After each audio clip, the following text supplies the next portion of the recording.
Hello दोस्तों, मैं उज्जवल Kumar.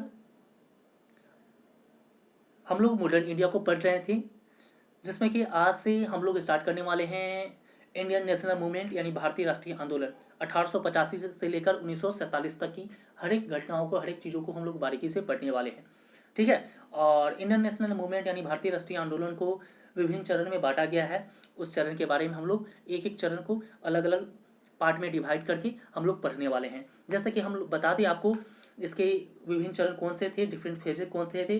First phase में हम प्रथम चरण में पढ़ने वाले हैं ईरा ऑफ लिबरल्स यानी उदारवादी युग, जो कि 1885 से लेकर 1905 तक को पढ़ेंगे। द्वितीय चरण में हम लोग पढ़ने वाला है ईरा और अल्ट्रा नेशनलिज्म यानी उग्र राष्ट्रवाद का युग, यानी 1905 से लेकर 1919 तक पढ़ेंगे।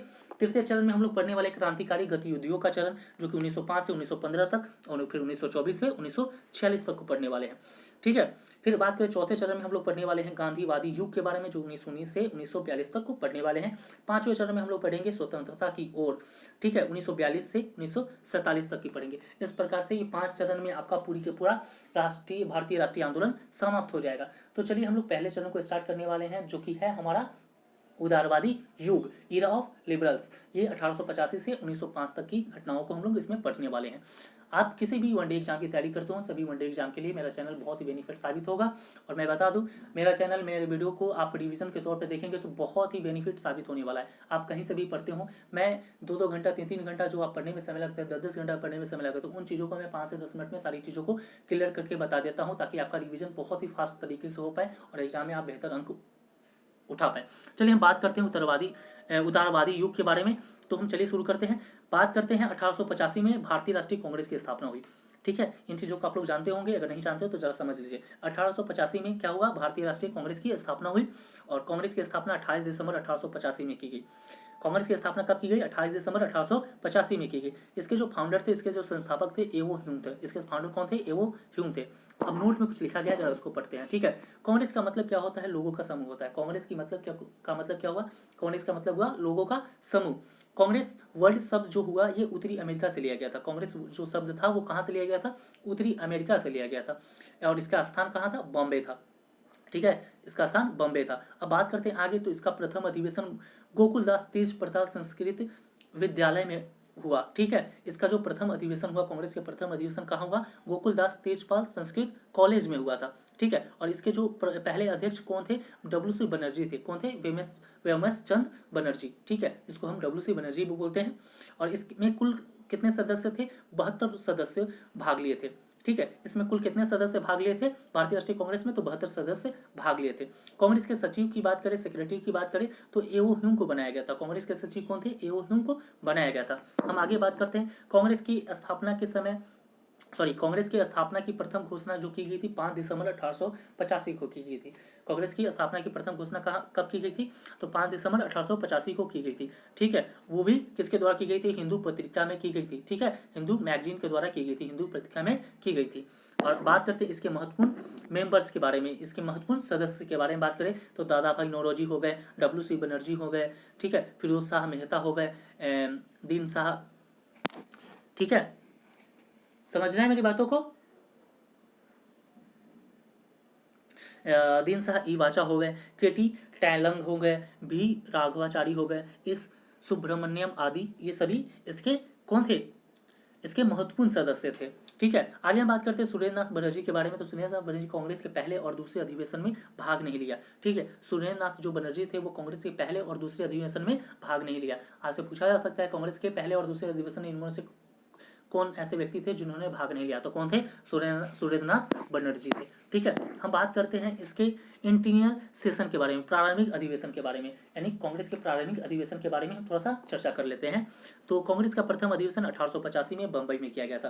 कांग्रेस का प्रथम अधिवेशन कहाँ किया गया था, 1885 में बंबई में किया गया था। और इसकी अध्यक्षा डब्ल्यू.सी. बनर्जी के द्वारा किया गया था। इसकी अध्यक्षा किसके द्वारा किया गया था, डब्ल्यू.सी. बनर्जी के द्वारा किया गया। इसमें कुल कितने सदस्य थे, तो इसमें कुल 72 सदस्यों के द्वारा भाग लिया गया था। कांग्रेस की ब्रिटिश सरकार के सामने 9 मांगे रखी गई थी। इसमें कांग्रेस ने ब्रिटिश सरकार के सामने कितनी मांगों को रखा था, 9 मांगों को रखा था। इसमें सबसे महत्वपूर्ण था कि आईसीएस एग्जाम, सिविल सेवा परीक्षाओं का आयोजन भारत में ही किया जाए। ठीक है। इसमें महत्वपूर्ण मांग क्या था कि ICS एग्जाम जो सिविल सर्विसेज का एग्जाम होता था उसका आयोजन कहाँ पे हो, भारत में किया जाए।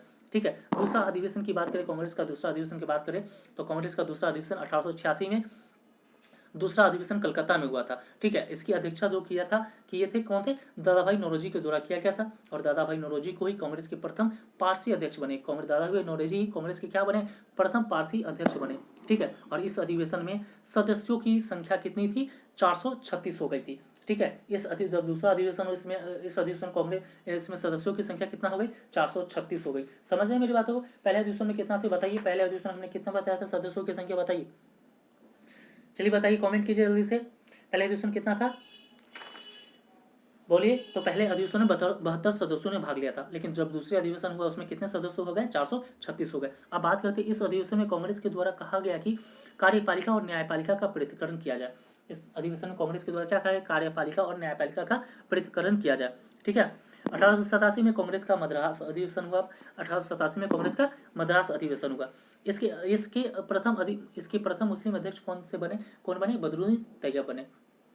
तीसरा अधिवेशन 1887 में किया गया जो कि मद्रास अधिवेशन कहलाता है। और इसके जो प्रथम अध्यक्ष बने थे कौन बने थे, बदरुद्दीन तैयब बने थे। ठीक है। जो कि प्रथम मुस्लिम अध्यक्ष थे। और इसी अधिवेशन में कांग्रेस बनो का नारा दिया गया। इसी अधिवेशन में क्या नारा दिया है, कांग्रेस बनो का नारा दिया गया। ठीक है। और आगे बात करें तो इस अधिवेशन में पहली बार कांग्रेस की आलोचना डफरिन के द्वारा की गई। इसी अधिवेशन में पहली बार कांग्रेस की आलोचना किसके द्वारा की गई थी, तो डफरिन के द्वारा की गई थी। आगे हम बात करें तो कांग्रेस का चौथा अधिवेशन 1888 में इलाहाबाद में हुआ था। कांग्रेस का अगला चौथा अधिवेशन कब हुआ, 1888 ईस्वी में हुआ था। कहाँ पे, इलाहाबाद में हुआ। और इसकी अध्यक्षता जॉर्ज यूल के द्वारा किया गया। इसकी अध्यक्षता किसके द्वारा किया, जॉर्ज यूल के द्वारा किया गया। और जॉर्ज यूल ही कांग्रेस का प्रथम ब्रिटिश प्रेसिडेंट बना। और इसी के अधिवेशन में प्रथम बार हिंदी भाषा का प्रयोग किया गया। अब हम बात करते हैं इसके बाद 1879 में बम्बई अधिवेशन हुआ। ठीक है। पांचवा अधिवेशन था 1879 में बम्बई अधिवेशन हुआ। इसकी अध्यक्षता विलियम वंडरबर्न को द्वारा किया गया। ठीक है। विलियम वंडरबर्न के द्वारा किया गया। और इस अधिवेशन में प्रथम बार महिलाओं ने भाग लिया था।